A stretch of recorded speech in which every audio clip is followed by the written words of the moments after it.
ओम नमो भगवते वासुदेवाय। महाभारत की कथाओं में प्रसंग है कृपाचार्य, द्रोणाचार्य और अश्वत्थामा का जन्म और उनका कौरवों से संबंध। जन्मेजय ने पूछा, भगवान आप कृपा करके मुझे कृपाचार्य के जन्म की कथा सुनाइए। वैशंपायन जी ने कहा, जन्मेजय महर्षि गौतम के पुत्र थे शरद्वान। वे बाणों के साथ ही पैदा हुए थे। उनका मन धनुर्वेद में जितना लगता था उतना वेदाभ्यास में नहीं। उन्होंने तपस्या पूर्वक सारे अस्त्र शस्त्र प्राप्त किए। शरद्वान की घोर तपस्या और धनुर्वेद में निपुणता देखकर इंद्र बहुत भयभीत हुए। उन्होंने शरद्वान की तपस्या में विघ्न डालने के लिए जानपदी नाम की देवकन्या भेजी। वह धनुर्धर शरद्वान के आश्रम में जाकर तरह तरह से हाव भाव से उन्हें लुभाने लगी। उस सुंदरी और एक साड़ी पहने युवती को देखकर उनके शरीर में कपकपी आने लगी। उनके हाथ से धनुष बाण गिर पड़े। वे बड़े विवेकी और तपस्या के पक्षपाती थे, इसलिए उन्होंने धैर्य से अपने को रोक लिया। उनके मन में विकार हो चुका था, इसलिए उनके अनजान में ही शुक्रपात हो गया। उन्होंने धनुष बाण मृगचर्म आश्रम और उस कन्या को छोड़कर तुरंत वहां से यात्रा कर दी। उनका वीर शरकंडों पर गिरा था, इसलिए वह दो भागों में विभक्त हो गया। उससे एक कन्या और एक पुत्र की उत्पत्ति हुई। संयोगवश राजर्षि शांतनु अपने दल बल के साथ शिकार खेलते हुए वहां आ निकले। किसी सेवक की दृष्टि उधर पड़ गई। उसने यह सोचकर कि हो न हो ये बालक किसी धनुर्वेद के पारदर्शी ब्राह्मण के हैं, राजर्षि को सूचना दी। उन्होंने कृपा परवश होकर उन बालकों को उठा लिया और ये तो अपने ही बालक हैं ऐसा सोचकर घर ले गए। उन्होंने उन बच्चों का पालन पोषण और यथोचित संस्कार किया तथा उनके नाम कृप और कृपी रख दिए। जब शरद्वान को तपोबल से यह बात मालूम हुई तब वे भी महर्षि शांतनु के पास आए और उन बालकों के नाम गोत्र आदि बतलाकर चारों प्रकार के धनुर्वेदों, विविध शास्त्रों और उनके रहस्यों की शिक्षा दी। थोड़े ही दिनों में बालक कृप सभी विषयों के परमाचार्य हो गए। अब कौरव और पांडव यदुवंशी तथा अन्य राजकुमारों के साथ उनसे धनुर्वेद का अभ्यास करने लगे। भीष्म ने विचार किया कि पांडवों और कौरवों को इससे भी अधिक अस्त्र ज्ञान प्राप्त होना चाहिए। अब इन्हें कोई साधारण पुरुष तो शिक्षा दे नहीं सकता, इसलिए इस विद्या का कोई विशेषज्ञ ढूंढना चाहिए। यह सोचकर उन्होंने पांडवों और कौरवों को द्रोणाचार्य के हाथों सौंप दिया। वे भीष्म के सत्कार से प्रसन्न होकर राजकुमारों को धनुर्वेद की शिक्षा देने लगे। थोड़े ही दिनों में सबके सब राजकुमार सारे शास्त्रों में प्रवीण हो गए। जन्मेजय ने पूछा, भगवान द्रोणाचार्य का जन्म कैसे हुआ था, उन्हें अस्त्र कैसे मिले थे और कौरवों के साथ उनका संबंध किस प्रकार हुआ।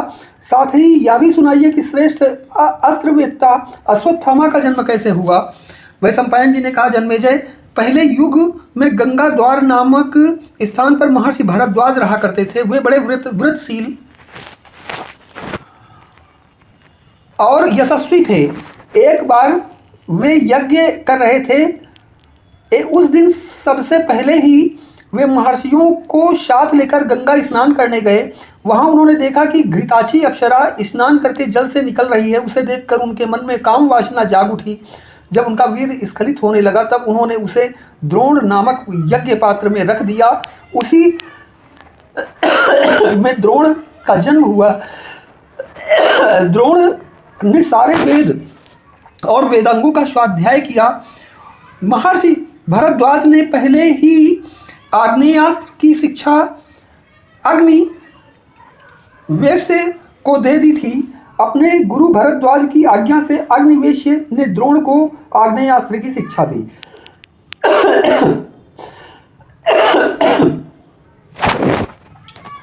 पृषत नाम के एक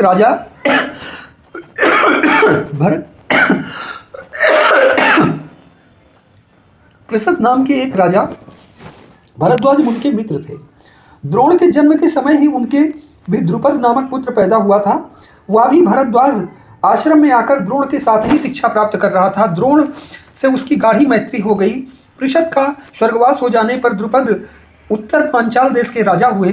भरद्वाज ऋषि के ब्रह्मलीन होने पर द्रोण अपने आश्रम में रहकर तपस्या करने लगे। उन्होंने शरदवान की पुत्री कृपि से विवाह किया। वह बड़ी धर्मशीला और जितेंद्रिया थी। कृपि के गर्भ से अश्वत्थामा का जन्म हुआ। उसका अश्वत्थामा नाम समान स्थान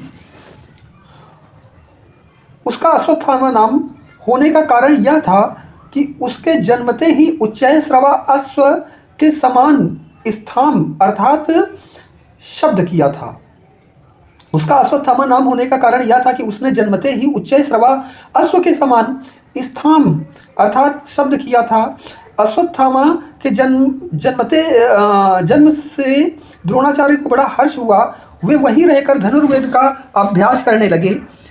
इन्हीं दिनों आचार्य द्रोण को मालूम हुआ कि जमदग्नि नंदन भगवान परशुराम ब्राह्मणों को अपना सर्वस्व दान कर रहे हैं।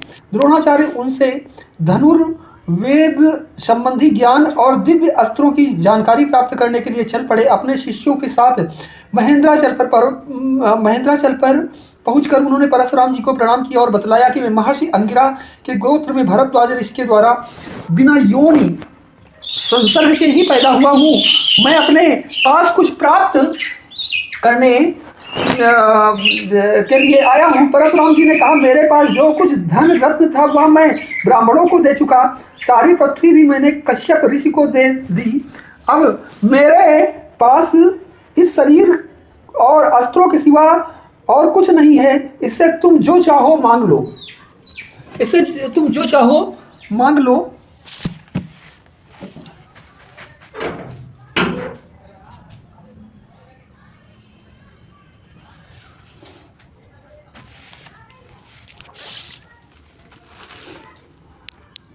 द्रोणाचार्य ने कहा, भृगुनंदन आप मुझे प्रयोग रहस्य और उपसंहार विधि के साथ सारे अस्त्र शस्त्र दे दें।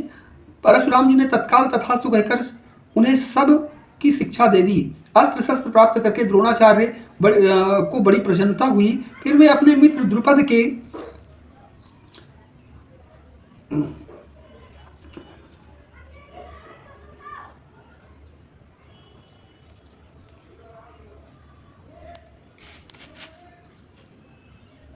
पास गए।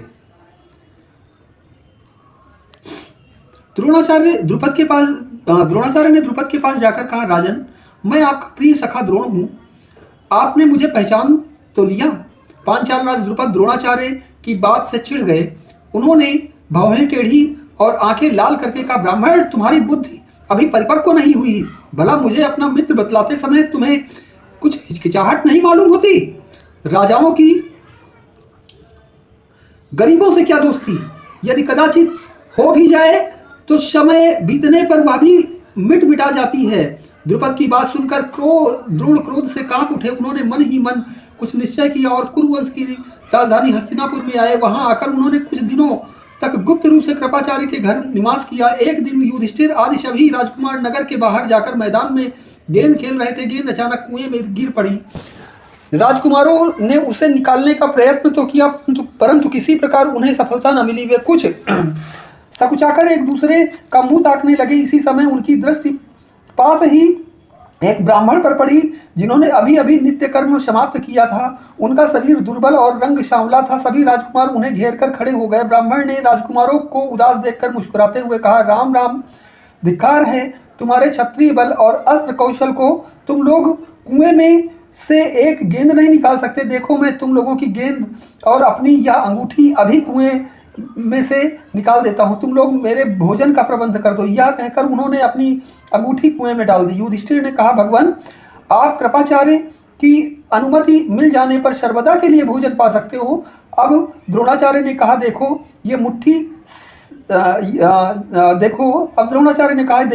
ये एक मुट्ठी सीके हैं। इन्हें मैंने मंत्रों से अभिमंत्रित कर रखा है। मैं एक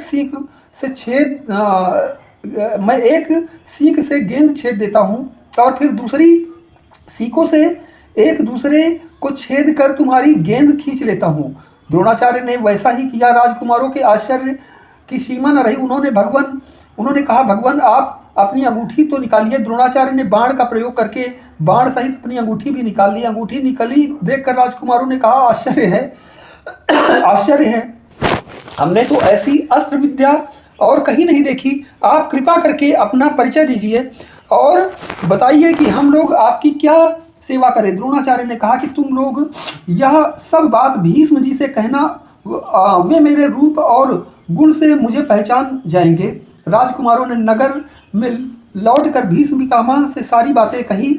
वे यह सब सुनते ही समझ गए कि हो न हो महारथी द्रोणाचार्य आ गए हैं। उन्होंने निश्चय किया कि अब इन राजकुमारों को द्रोणाचार्य से ही शिक्षा दिलानी चाहिए। वे तुरंत जाकर द्रोणाचार्य को लिवा लाए और उनका खूब स्वागत सत्कार करके उनके शुभागमन का कारण पूछा। द्रोणाचार्य ने कहा, भीष्म जी, जिस समय मैं ब्रह्मचर्य का पालन करता हुआ शिक्षा प्राप्त कर रहा था, उसी समय पांचाल राज के पुत्र द्रुपद भी हमारे साथ धनुर्विद्या सीख रहे थे। हम दोनों में बड़ी मित्रता थी। उस समय वे मुझे प्रसन्न करने के लिए कहा करते थे कि जब मैं राजा हो जाऊंगा तब तुम मेरे साथ रहना। मैं सत्य शपथ करता हूं कि मेरा राज्य, संपत्ति और सुख सब तुम्हारे अधीन होगा। उनकी यह प्रतिज्ञा स्मरण करके मैं बहुत प्रसन्न और प्रफुल्लित रहा करता था। कुछ दिन बाद मैंने शरद्वान की पुत्री कृपि से विवाह किया और उनके गर्भ से सूर्य के समान तेजस्वी अश्वत्थामा का जन्म हुआ। एक दिन की बात है, गोधन के धनी ऋषिकुमार दूध पी रहे थे। अश्वत्थामा उन्हें देखकर दूध पीने के लिए मचल गया और रोने लगा। उस समय मेरी आंखों के सामने अंधेरा छा गया। यदि मैं किसी कम गाय वाले से गाय ले लेता तो उसके धर्म कर्म में अड़चन पड़ती। बहुत घूमने पर भी मुझे दूध देने वाली गाय न मिल सकी। जब मैं लौट कर आया तब देखता हूँ कि छोटे छोटे बच्चे आटे के पानी से अश्वत्थामा को ललचा रहे हैं और वह अज्ञान बालक उसे ही पीकर यह कहता हुआ नाच रहा है कि मैंने दूध पी लिया। अपने बच्चे की यह हंसी और दुर्दशा देखकर मेरे चित्त में बड़ा क्षोभ हुआ। मैंने सोचा, धिक्कार है मेरे इस दरिद्र जीवन को। मेरे धैर्य का बांध टूट गया।